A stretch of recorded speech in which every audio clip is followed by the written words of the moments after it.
வணக்கம் அன்பு நண்பர்களே. திருச்சியிலிருந்து இருதய சிகிச்சை நிபுணர் மருத்துவர் செந்தில்குமார் நல்லுசாமி. இந்த வீடியோ பதிவில் லேசர் ஆஞ்சியோபிளாஸ்டியை பற்றி பார்ப்போம். பொதுவாக ஆஞ்சியோபிளாஸ்டி என்றால் என்ன? பைபாஸ் சர்ஜரி இல்லாமல் இருதயத்துக்கு செல்லுகின்ற இரத்த குழாய்களில் உள்ள அடைப்புகளை நீக்குவதுதான் கொரோனரி ஆஞ்சியோபிளாஸ்டி என்று சொல்லக்கூடிய சிகிச்சை முறை. இந்த ஆஞ்சியோபிளாஸ்டி சிகிச்சை முறையில் இரத்த குழாய்களில் இருக்கும் அடைப்புகளை ஒரு வயரின் மூலமாக கிராஸ் செய்து அந்த வயரின் மேல் பலூனை செலுத்தி பிளாக் இருக்கும் இடத்தில் அந்த பலூனை உப்ப செய்யும் பொழுது அந்த பிளாக் அகற்றப்பட்டு இரத்த குழாய் விரிவுபடுத்தப்படுகிறது.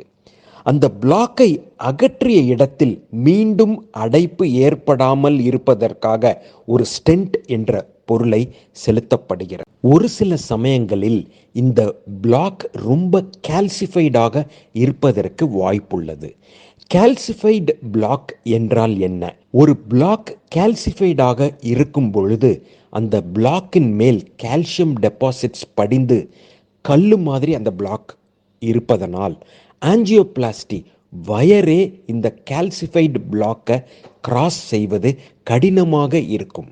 பலூனும் அந்த பிளாக் இருக்கிற பகுதியை கிராஸ் செய்ய முடியாது. அந்த மாதிரி சூழ்நிலையில் இந்த லேசர் கருவி யூஸ் பண்ணப்படுகிறது. இதை தான் நம்ம எக்ஸிமர் லேசர் கொரோனரி ஆஞ்சியோபிளாஸ்டி எல்கா என்று கூறுவோம். இந்த எல்கா என கூறப்படும் லேசர் ஆஞ்சியோபிளாஸ்டி சிகிச்சை முறை ஒரு பைபாஸ் சர்ஜரி இல்லாமல் பிளாக்கை அகற்றக்கூடிய சிகிச்சை. இந்த லேசர் எக்யூப்மெண்ட்டில் இருந்து அல்ட்ராவயலட் ரேஸ் வெளிப்படுகிறது. அல்ட்ராவயலட் லேசரையும் இன்ஃப்ராரெட் லேசரையும் கம்பேர் செய்தால் இந்த லேசர் ஆஞ்சியோபிளாஸ்டியில் யூஸ் பண்ற அல்ட்ராவயலட் லேசரில் வெப்பம் கம்மியாகவும் டிஷ்யூ டெப்த் பெனிட்ரேஷன் கம்மியாகவும் இருக்கும். இதனால் இந்த லேசர் ஆஞ்சியோபிளாஸ்டி ஒரு சேஃபான சிகிச்சை முறை.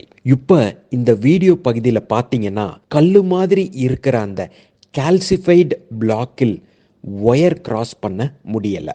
சப்சிக்வெண்ட்டாக இந்த வீடியோ பகுதியில் இந்த கால்சிஃபைடு பிளாக்கை லேசர் கருவியின் மூலமாக ஒயரை கிராஸ் செய்து அதற்கு பின்பு அந்த பிளாக்கை அகற்றி இரத்த குழாயை விரிவுபடுத்துவதை இந்த வீடியோ பகுதியில் நம்ம பார்க்கிறோம். இந்த லேசர் ஆஞ்சியோபிளாஸ்டி சிகிச்சை முறையில் light pulse, sonic waves, cavitation bubbles என்னும் 3 மெக்கானிசம் மூலமாக இந்த லேசர் வேவ்ஸ் செயல்முறைப்படுத்தப்படுகிறது.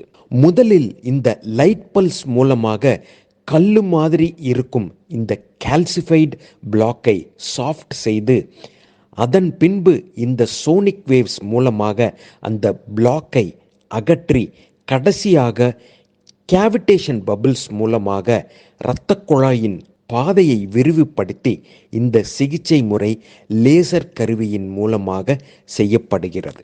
எல்லா பேஷண்ட்ஸ்களுக்கும் இந்த எல்கா என கூறப்படும் ஆஞ்சியோபிளாஸ்டி தேவைப்படுவதில்லை.